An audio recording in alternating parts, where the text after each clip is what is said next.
You ask Tiger to solve. This deals with linear equations with one unknown. The final result is y equals 16. Let's solve it step by step. Group all constants on the right side of the equation. Add 6 to both sides. Simplify the arithmetic.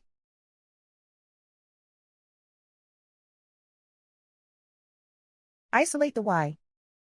Multiply both sides by inverse fraction 4/3. Group like terms. Multiply the coefficients. Simplify the fraction. Multiply the fractions. Simplify the arithmetic. And so the final result is y equals 16.